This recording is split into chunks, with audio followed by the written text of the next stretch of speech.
Gold, trusted gold buyers. మీరు తాకట్టు పెట్టిన బంగారాన్ని విడిపించి ఈ రోజు ఉన్న మార్కెట్ ధరకు కొనబడను.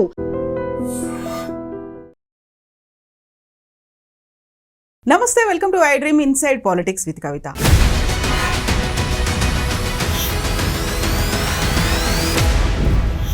తెలంగాణలో పాత పేరుతోనే సరికొత్తగా ఇంకొక రాజకీయ పార్టీ రాబోతోందా?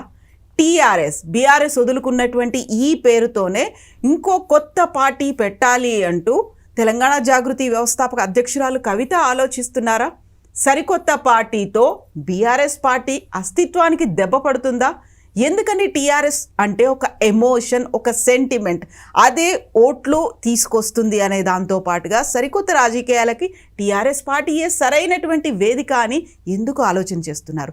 మనతో పాటుగా ఉన్నారు TRS party founder member and political analyst V Prakash గారు. ప్రకాష్ గారు నమస్కారం. సో మీరు టీఆర్ఎస్ పార్టీ ఫౌండర్ మెంబర్గా ఉన్నారు. ఆ కాలంలో టీఆర్ఎస్ అనేది తెలంగాణ రాష్ట్ర సమితి అనే పేరు ఎందుకని తీసుకురావాల్సి వచ్చింది? అది ఆల్మోస్ట్ ఒక 2 దశాబ్దాల పాటుగా ఒక ఎమోషన్, ఒక సెంటిమెంట్. మీకు ఆలోచన ఎందుకు వచ్చింది? అంటే మన లక్ష్యం తెలంగాణ రాష్ట్రాన్ని సాధించడం అనేది లక్ష్యం. తెలంగాణ రాష్ట్రాన్ని సాధించడం జాగ్రఫికల్గా తెలంగాణ రాష్ట్ర సాధన సమితి అనే ఒక ఆలోచన వచ్చింది అప్పుడు. బట్ లెంతీగా అవుతుంది. తెలంగాణ ప్రజాసమితి అని అప్పుడు ఎట్లయితే అనుకున్నామో, ఆ తెలంగాణ ప్రజాసమితిని రివైవ్ చేద్దామంటే దాని రిజిస్ట్రేషన్ వేరే వాళ్ళ దగ్గర ఉంది, వాళ్ళు ఇవ్వరు. ఇదంతా ఎందుకు సమస్య అని చెప్పి ప్రజా పేరు దగ్గర రాష్ట్రాన్ని పెట్టేద్దాం, సాధనాన్ని పెట్టకపోయినా తెలంగాణ రాష్ట్రం కోసమే ఇది ఉన్నట్టుగా. రేపు తెలంగాణ రాష్ట్రం వచ్చినాక మళ్ళీ సాధన అనే పదం తీసేయాల్సి వస్తుంది. అందుకని అన్నీ ఆలోచించి విత్ గ్రేట్ కాన్ఫిడెన్స్ తెలంగాణ రాష్ట్రాన్ని సాధిస్తాం.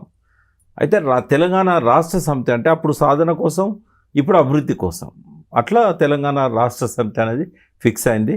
దీనిలో ప్రధానంగా ఇన్నయ్య గారు, గాదే ఇన్నయ్య, కేసీఆర్ గారు, మత్స్యనాచారి గారు, నేను, ఆనాడు బోయినపల్లి హనుమంతరావు గారు, నిమ్మ నరసింహారెడ్డి, మేమందరం ఉన్నప్పుడు అది డిసైడ్ చేయడం జరిగింది. కేకే మహేందర్ రెడ్డి కూడా, భరత్ కుమార్, వీళ్ళంతా స్టార్టింగ్లో మాతో పాటు అసోసియేట్ అయ్యారు. అట్లా ఆ పేరును కేసీఆర్ గారే డిసైడ్ చేశారు ఫైనల్గా. అది కానీ జెండా విషయంలో కానీ ఆ చర్చ చాలా రోజులు జరిగింది, ఒకరోజు కాదు. అన్నీ విన్న తర్వాతనే కేసీఆర్ గారు ఆయన మనసులో ఉన్న ఆ పేరునే స్థిరపరిచారు. ఓకే, ఆ టీఆర్ఎస్ కాస్త బీఆర్ఎస్గా మారిపోయింది. ఇప్పుడు మీరు ఏదైతే రాష్ట్ర సాధన, ఆ తర్వాత రాష్ట్ర అభివృద్ధి అనుకున్నారో, 2 అయ్యాయి కాబట్టి దేశవ్యాప్తంగా మేము విస్తరిస్తాము అనుకుంటూ బీఆర్ఎస్కి వైపు వెళ్ళారు. బీఆర్ఎస్ దాకా వెళ్ళిన తర్వాత మళ్ళీ టీఆర్ఎస్ అంటే తన ఉనికి కోల్పోయింది, తన అస్తిత్వాన్ని కోల్పోయింది అనేటువంటి భావన అలాంటిది ఏమైనా కనిపించిందా?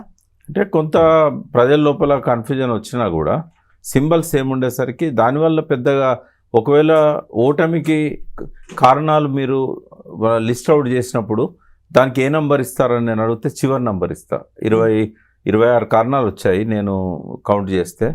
అందులో ఇదైతే కౌంట్ చేయలేదు, 27వ కారణం అవుతుంది ఇది ఓటమికి సంబంధించినంత. గెలుపు ఓటములు బీఆర్ఎస్ అని పెట్టినంత మాత్రాన కాలేదు.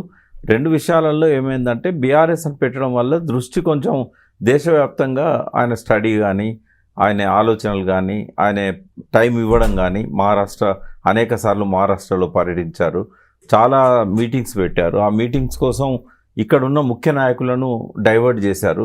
ఇప్పుడు ఉదాహరణకు అలా ఈయన ఉండేవాడు, ఏది జీవన్ రెడ్డి ఎమ్మెల్యే ఆర్మూర్, ఈయన ఏమైనా అక్కడే ఉన్నాడు, పోయి కాన్స్టిట్యున్సీలో ఓడిపోవాల్సి వచ్చింది.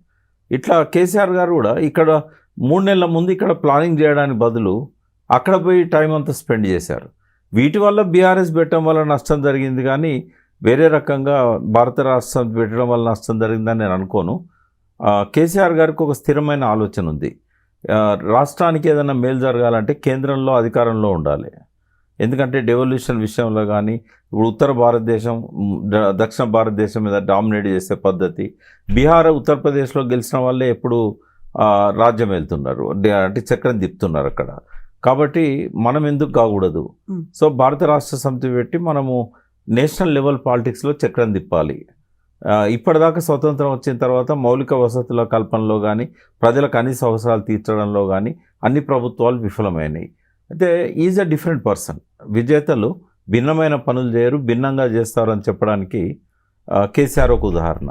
ఏ పని చేసినా ఆయన ఒక డిఫరెన్స్ అనేది కనబడుతుంది అలా. సో ప్రజల పట్ల ప్రేమ ఏదైతే ఉన్నదో దేశవ్యాప్తంగా ఆయన దాన్ని ఎక్స్పాండ్ చేశాడు. తెలంగాణ కోసం ఎట్లా ఆలోచించాడో దేశవ్యాప్తంగా రైతుల పరిస్థితి చాలా అధ్వానంగా ఉంది.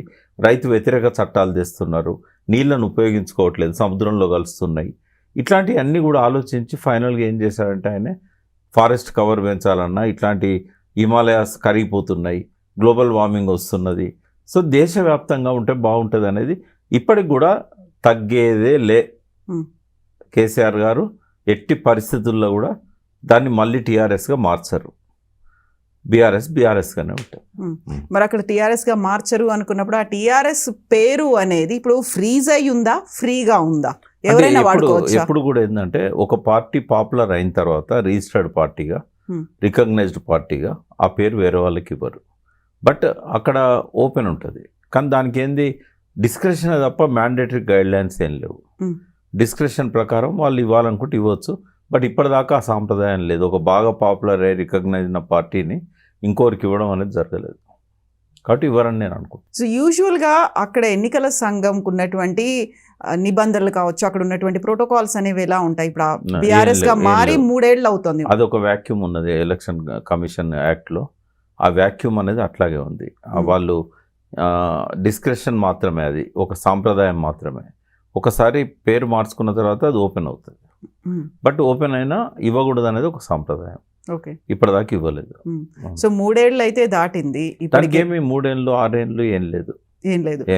అయితే ఇప్పుడు కవిత అంటున్న మాట, టీఆర్ఎస్ పార్టీ అనేది చాలా ఫ్రీగానే ఉంది, అది మనం తెచ్చుకోవచ్చు, అదైనా రావచ్చు, సో పాత పేరే ఉంటుంది, కాకుంటే సరికొత్త ఎజెండాతో. అంటే ఏబుల్ లీడర్ ఎవరైతే శక్తివంతులైన సృజనాత్మక శక్తి ఉన్న తన బలాన్ని తను నమ్ముకున్న ఏబుల్ లీడర్ ఎంగిల్ మెతుకులు తినరు. ఎందుకంటే తను స్వయంగా కష్టపడి నిర్మించాలనుకుంటారు, ఇంకోరు వదిలేసిన దాన్ని తినరు. కాబట్టి అది ఎవ్వరు ఆలోచించినా కూడా వాళ్ళ ఫెయిల్యూర్ అక్కడనే కనబడుతూ ఉంది.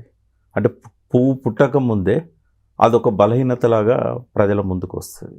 అదే పేరుని తెలంగాణ రాష్ట్ర సమితి అనే పేరుని, ఒక టీఆర్ఎస్ పేరుని మీరు ఆలోచించారు, అదొక అందరినీ ఏకం చేయడానికి వచ్చింది, లేకపోతే ఒక ముఖ్య ఎజెండా, ఒక ఉద్దేశంతో ముందుకు వెళ్ళింది అనుకున్నప్పుడు మీరు కాదనుకుని వెళ్ళిపోయారు కదా. వెళ్ళిపోయిన తర్వాత కవిత గారి గురించి నాకు సంపూర్ణ అవగాహన ఉంది. ఆమె ఇటువంటి ఇష్టపడదు. ఒకరు తొడిగిన బట్టలు తొడగడం కానీ, ఒకరు వదిలేసిన చెప్పులల్లో కాళ్ళు పెట్టడం కానీ, ఒకరు వదిలేసిన ఎంగిల్ ప్లేట్లో అన్నం తినడం కానీ కవిత చేయదు. కవిత ఏంటంటే ఆమె మైండ్లో ఎప్పుడు కూడా తన సుప్రీమసీ, తన ఆలోచన, ఆ పట్టుదల ఉన్న మనిషి ఆమె.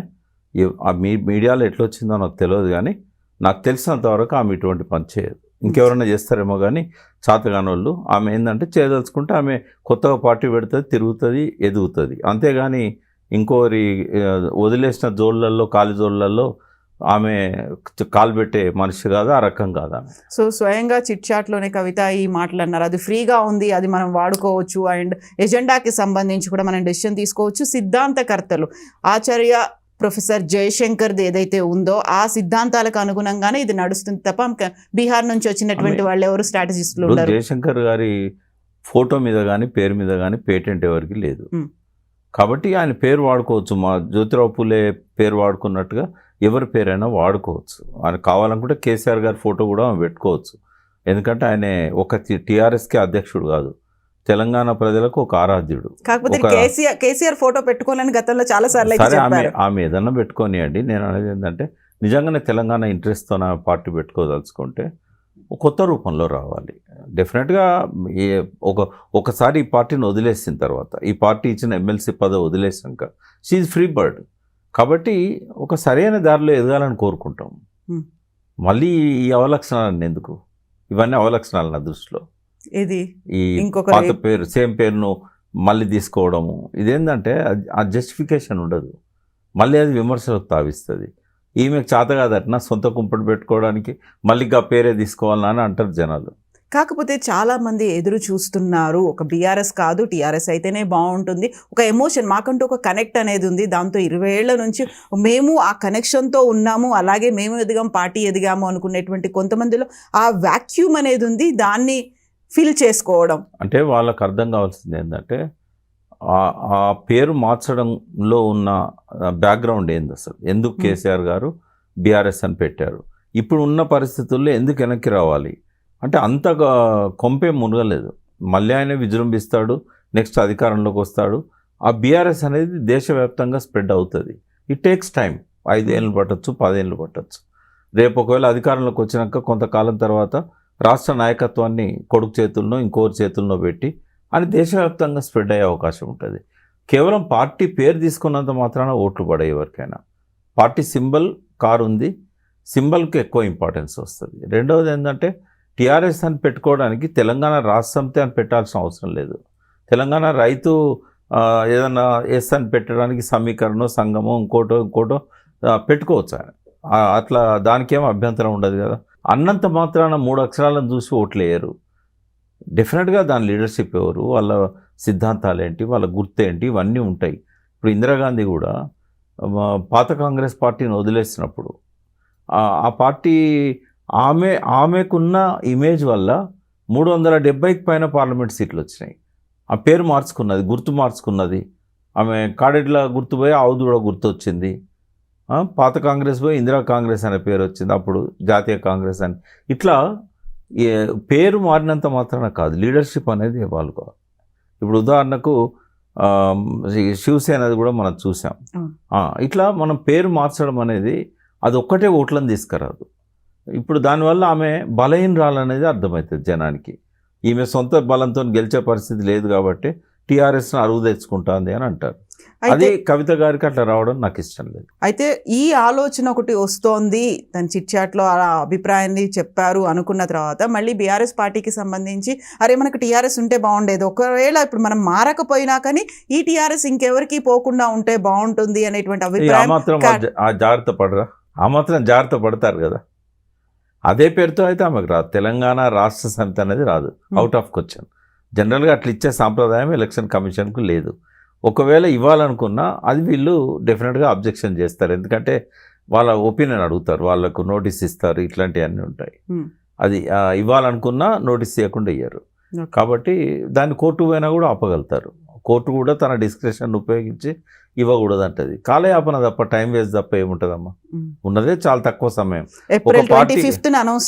చేయండి, ఒక పార్టీ పెట్టి ఎస్టాబ్లిష్ చేయడానికి ఎన్టీ రామారావు లాంటి వాళ్లకు ఆ రోజుల్లో వాక్యూమ్ ఉన్నది, ఇమేజ్ ఉన్నది, 9 నెలలు సరిపోయింది. కేసీఆర్ గారికి చాలా టైం పట్టింది. కాబట్టి ఇప్పుడు ఎవరు పెట్టుకున్నా కూడా ఒక పార్టీని పెట్టి ఓ ఎమ్మెల్యేని గెలిపించుకోవాలన్నా కూడా 3-4 ఏళ్ళ సమయం పడుతుంది. ఇప్పుడున్న టైంలో మళ్ళీ కోర్టు స్టేలు ఇవన్నీ తలనొప్పులు ఎందుకు? అది వాళ్ళ పార్టీకి సంబంధించిన వాళ్ళు ఎవరైతే ఫ్యూచర్ పార్టీ లీడర్స్ ఉంటారో వాళ్ళు అర్థం చేసుకోవాల్సింది ఏంటంటే విధానాల మీద, సిద్ధాంతాల మీద ప్రజల్లోకి వెళ్ళండి.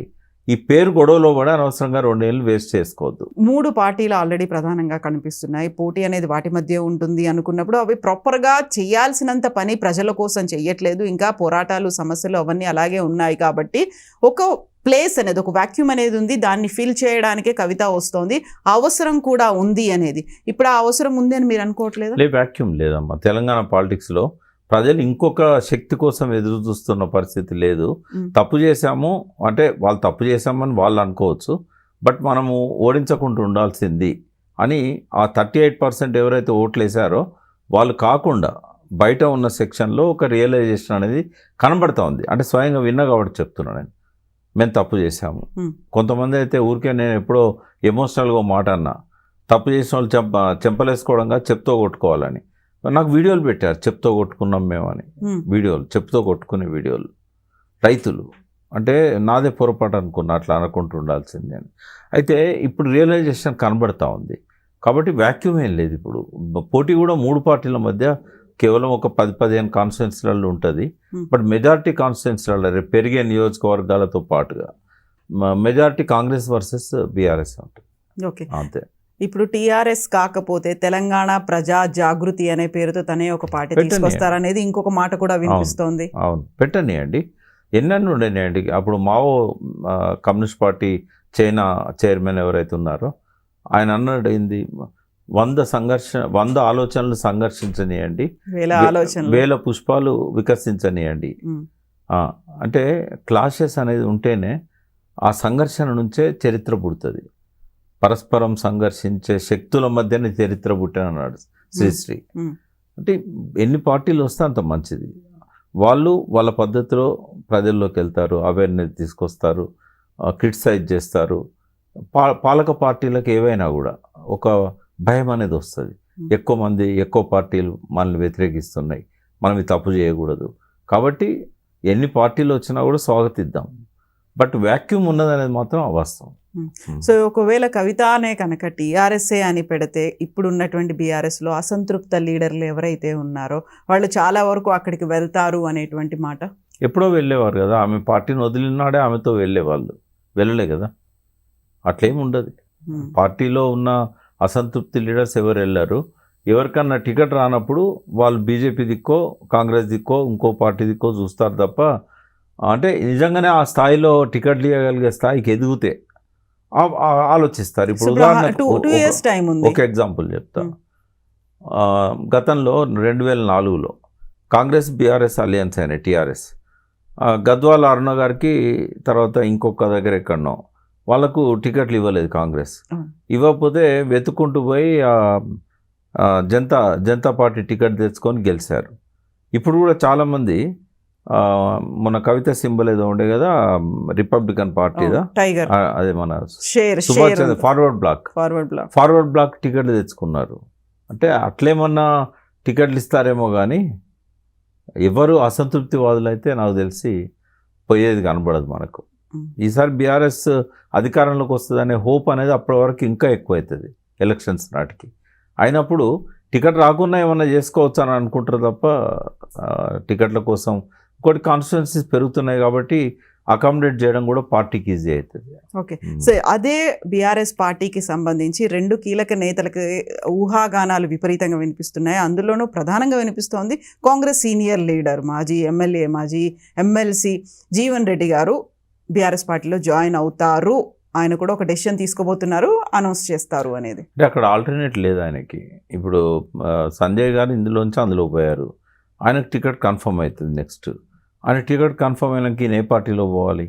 ఆయన సెల్ఫ్ మేడ్ లీడర్, ఆయనే ఒక అసెట్ ఏ పార్టీకి అయినా. ఆయన బీజేపీని అడిగినా టికెట్ ఇస్తారు, టీఆర్ఎస్ని అడిగినా టికెట్ ఇస్తారు. కాబట్టి రెండిట్లో ఏది ప్రిఫర్ చేయాలనేది ఆయన ముందున్న సమస్య. కొత్త పార్టీ పెట్టలేడు ఒక్క కాన్స్టిట్యున్సీలో. సో ఆయన బీఆర్ఎస్ని ప్రిఫర్ చేస్తాడు. Win win situation. సంజయ్ పోయినందుకు ఆ స్థానాన్ని గెలిపించుకోవాలని బీఆర్ఎస్కి ఉంటుంది.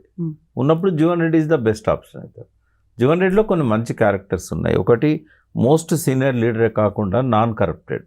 ఆయన ఏం ప్రజలకు డబ్బులు ఇచ్చి సారబోసి ఓట్లు అడగాడు. అటువంటి లీడర్స్ లేరు. కాబట్టి అది పార్టీకి ఒక అసెట్ అవుతాడు ఆయన. తర్వాత ఆయనకున్న ఎక్స్పీరియన్స్ టీడీపీలో కానీ కాంగ్రెస్లో కానీ 40 ఏళ్ళ సుదీర్ఘ ప్రయాణంలో ఒక అడ్వకేట్గా ప్రస్థానం మొదలుపెట్టి ఎన్నో శాఖలకు ఆయన మంత్రిగా పనిచేశాడు. ఎప్పుడు అసెంబ్లీలో చర్చ జరిగినా తెలంగాణ కోసం నిలబడ్డాడు. అంటే ఇప్పుడు కాదు, 90sలో నాకు ఆయన స్పీచెస్ అన్ని ఇప్పటికీ నా చెవులో వినబడుతూ ఉంటాయి. 97లో అసెంబ్లీలో తెలంగాణ మీద చర్చ జరిగినప్పుడు కూడా ఆయన అనర్గళంగా తెలంగాణ మీద మాట్లాడాడు. కాబట్టి పార్టీకి ఒక అసెట్ ఆయన రావడం అనేది ఆయనకు ఒక అసెట్ అవుతుంది. ఓకే, సో బీఆర్ఎస్ పార్టీలోనే జాయిన్ అవుతారని మీరు అనుకుంటున్నారు? నేను 100% ఇలానే వస్తాను. ఎందుకంటే ఆయన మెచ్యూర్డ్ పొలిటీషియన్. బీజేపీ అక్కడ ఏం లేదు జగిత్యాలలో. ఒకవేళ ఆయన బీజేపీలో పోతే ఆయనకు మైనస్ అవుతుంది అక్కడ. ఓకే, సో ఇప్పుడు రెండో లీడర్ గురించి మాట్లాడుకుంటే ఈటెల రాజేందర్. ఆయన నన్ను బీఆర్ఎస్ పార్టీ మెడల్ పట్టి బయటికి గెంటేసింది, 5 ఏళ్ళు అయింది, ఆ తర్వాత నేను ఇప్పుడు రెస్పాండ్ అవుతున్నాను అని ఆయన మాట్లాడారు. నేను శోభ మళ్ళీ బీఆర్ఎస్లోకి వెళ్తాము అనేటువంటి మాటలు ప్రచారాలు చేస్తున్నారు అనే దాని మీద. సో ఈటెల రాజేందర్ నేను వెళ్ళను అనే మాట చెప్తున్నారు. బట్ ఆయన పేరు ఎందుకని పదే పదే వినిపిస్తోంది? అంటే ఆయన అభిమానులు కోరుకుంటున్నారు అక్కడ ఉంటే గెలవడు అనవసరంగా. అంటే ఎమ్మెల్యే గెలుతాడు, బట్ ఆయన ఎక్స్పెక్ట్ చేసిన మంచి పొజిషన్లు ఏమి అందులో రావు. ఎందుకంటే బీజేపీ గవర్నమెంట్ వచ్చే పరిస్థితి లేదు. మళ్ళీ ఎంపీగానో గెలవాలి, లేకుంటే ఎమ్మెల్యే గెలవాలి. అయితే ఇవాళ ఉన్న సిచ్యువేషన్లో ఆయన కొంతకాలం మంత్రిగా ప్రజల మెప్పు పొందాడు. 7 సంవత్సరాలు, దాదాపుగా 7-7.5 సంవత్సరాలు. పర్టికులర్గా కోవిడ్ టైంలో కూడా ఆయనకు మంచి పేరు వచ్చింది. ఎంతోమందికి ఫోన్లు చేస్తే బెడ్లు ఇవ్వడం, ఆయన ప్రతి హాస్పిటల్ పోయి పేషెంట్లను విజిట్ చేశాడు. సో అట్లా ఆయనకు ఉన్న ఆ ఇమేజ్ వల్ల ప్రజలు ఏమనుకుంటున్నారంటే మీరు మళ్ళీ బ్యాక్ వెళ్ళాలి అనేది పెద్ద డిమాండ్ ఉంది. ఆ ఇంటర్నల్గా చెప్పేవాళ్ళు, క్లోజ్గా ఉన్న వాళ్ళు ఇంటర్నల్గా చెప్తున్నారు, బయట ఉన్న వాళ్ళు అయితే ఓపెన్గానే చెప్తున్నారు.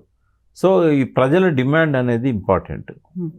ప్రజలు ఆలోచిస్తున్న దానికి అనుగుణంగా పోగలిగితే 4 కాలాల పాటు మంచిగా ఉంటాడు. వ్యక్తిగత కోపాలు తాపాలు రాజకీయాలలో ఉండవు. ఎన్నికలకు ముందు నా చిరునామా ఏందని ప్రతి ఒక్క నాయకుడు చెక్ చేసుకోవాలి. ఇక్కడ ఉంటే నీకు ఉపయోగం లేదనుకున్నప్పుడు గదో పట్టుకోనో కడుపులో తలబెట్టో కాళ్ళు పట్టుకోనో తనకు అనుకున్న పార్టీలోకి ఎవరైనా పోవాల్సి వస్తుంది. ఎందుకంటే అది ఒకరోజు అవమానం కావచ్చు, మనకిష్టం లేని పని కావచ్చు, కానీ శాశ్వతంగా ఒక మంచి స్థానం దొరుకుతుంది. కాబట్టి ఆ రోజు జరిగిన ఈ కావేశాలు అప్పటి కోపం కేసీఆర్ కింద ఉంటుందని నేను అనుకోను. ఈయనకు కూడా కేసీఆర్ మీద నన్ను ఇట్లా చేసిండే అవమానపరిచిండే అనే కోపం శాశ్వతంగా ఉంటుందని నేను అనుకోను. రాజకీయాలలో ఇద్దరు మెచ్యూర్డ్ పీపుల్, కేసీఆర్ అయినా రాజేందర్ అయినా. కాబట్టి ఈ కోపాలు తాపాలు వాటిని ఇంకా కంటిన్యూ చేస్తారని నేను అనుకోను.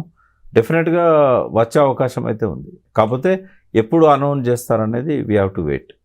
ఇప్పుడు ఆయన అంత సీరియస్గా వాయిస్ చెప్పారు, వెళ్ళను, అంగీలు మార్చినంత ఈజీ కాదు రాజకీయ పార్టీ మార్చడం అంటే, అలాంటి పని నేను అస్సలే చేయను, ఒకసారి మారడమే తప్పు, అలాంటిది మళ్ళీ ఇంకోసారి ఆ తప్పు చేయను అని అన్న తర్వాత కూడా మళ్ళీ వెళ్తారు అనే స్కోప్ కనిపిస్తుందా?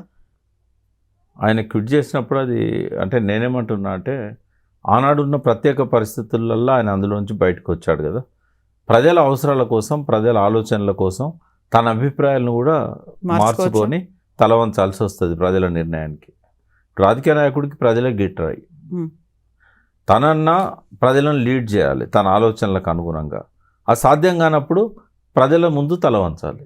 కాబట్టి ప్రజలు కావాలనుకుంటున్నప్పుడు ఆయన రావాల్సి వస్తుంది, ఆయనకు తప్పదు. ఓకే, నేనైతే అందులో ఇంతకంటే పెద్ద స్థానం ఆయనకు వస్తుందని నేను ఆశించట్లేదు. బీజేపీలో కనీసం స్టేట్ ప్రెసిడెంట్ కూడా ఇవ్వలేకపోయారు. ఇక బీసీ ముఖ్యమంత్రి ఏం చేస్తారు వాళ్ళు? ఇంకా టైం ఉంది కదా, ఎలక్షన్స్కి ఇంకో 2 ఏళ్ల కాలం ఉంది కాబట్టి వాళ్ళ ఆలోచన సరళి ఫస్ట్ ఏంటంటే ఏ పదవి ఇవ్వాలన్నా ఆర్ఎస్ఎస్ బ్యాక్గ్రౌండ్ ఫస్ట్ ఉండాలి. ఈయనేమో కట్టర్ ఆర్ఎస్ఎస్ వ్యతిరేకంగా పెరిగినోడు, అంటే వ్యతిరేకంగా అని చెప్పకపోయినా లెఫ్ట్ చింత డిఫరెంట్ డైరెక్షన్స్ నుంచి వచ్చిన చింత తెచ్చిన పులుపు చావదు అన్నట్టుగా ఈ లెఫ్ట్లో ఉన్న వాళ్ళకు నువ్వు ఏం చేయి, పైకి జై శ్రీరామ్ అన్నా కూడా లోపల ఉండేది ఉంటుంది. కాబట్టి వాళ్ళు హార్డ్ కోర్ వాళ్ళకే పదవులు ఇస్తారు. ఆర్ఎస్ఎస్ వెనకాల టచ్ ఉందా లేదా అనేది చాలా కీలకం. బట్ అదేమన్నా మిరాకిల్ జరిగితే చెప్పలేము రాజేందర్ విషయంలో.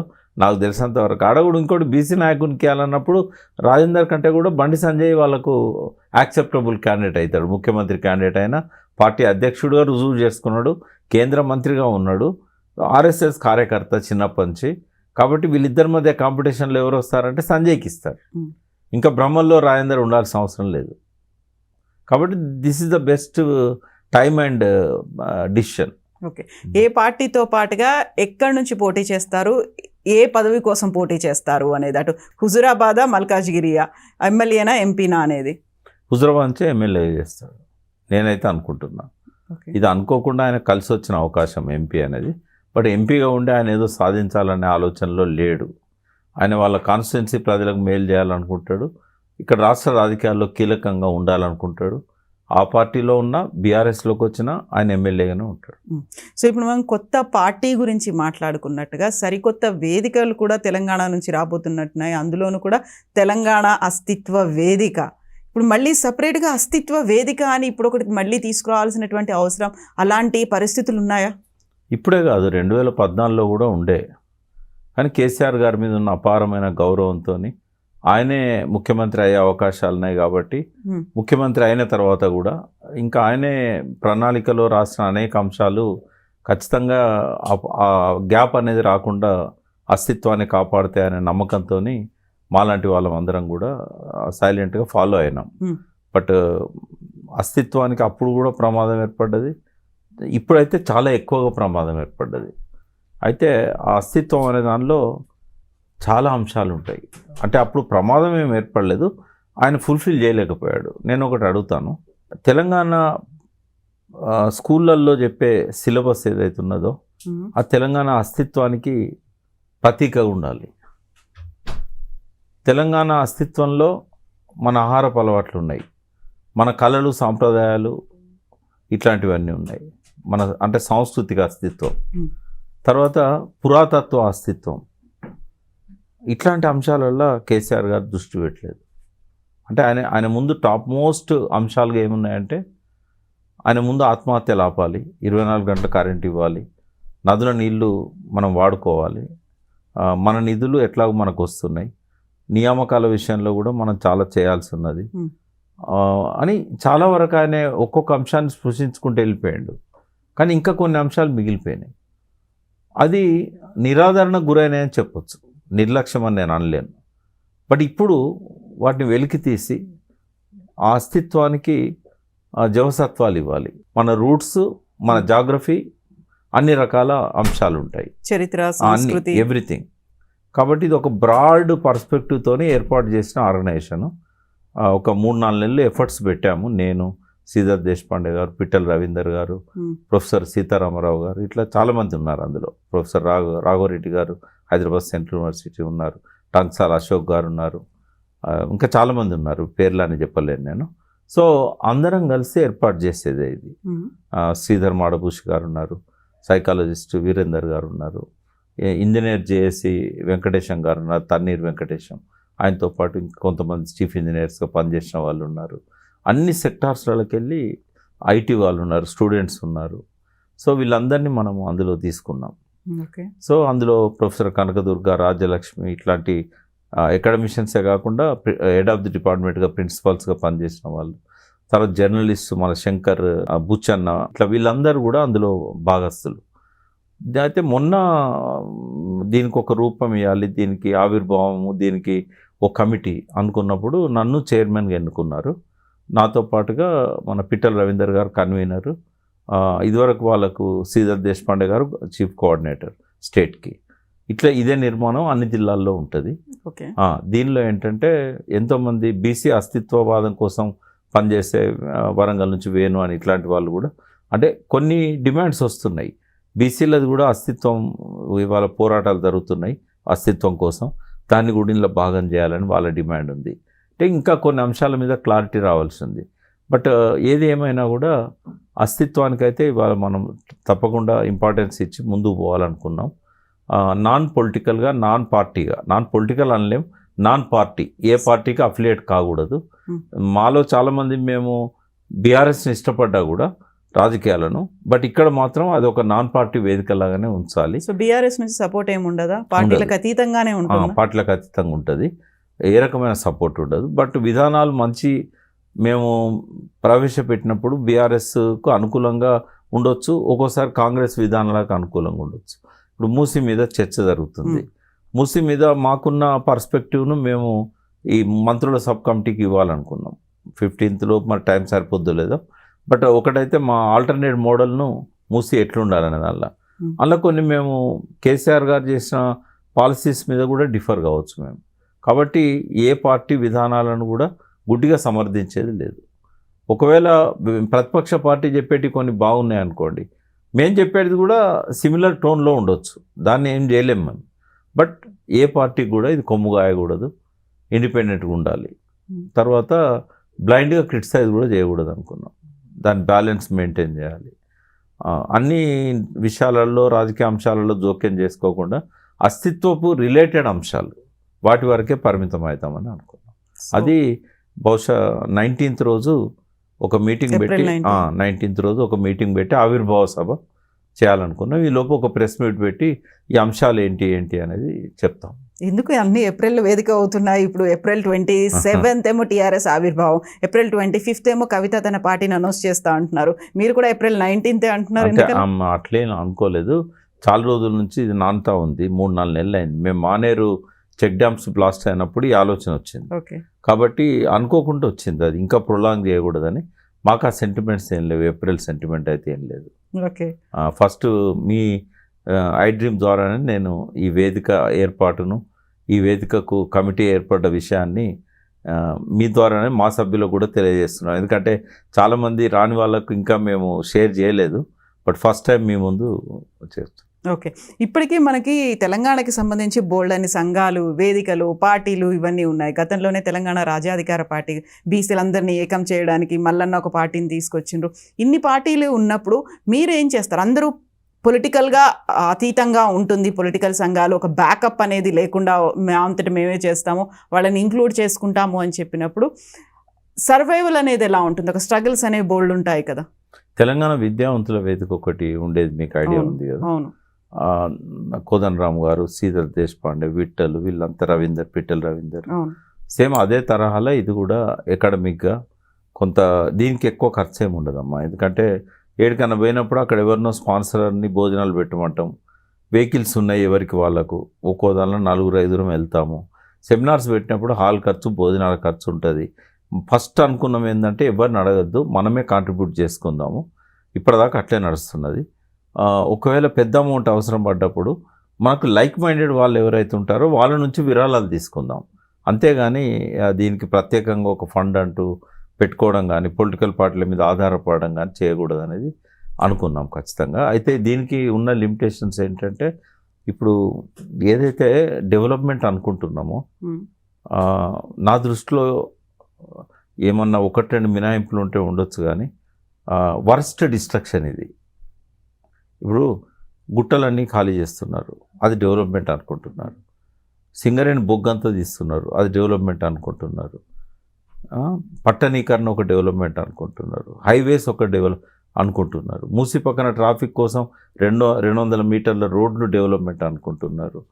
మూసి మధ్యలో భవనాలు డెవలప్మెంట్ అనుకుంటున్నారు.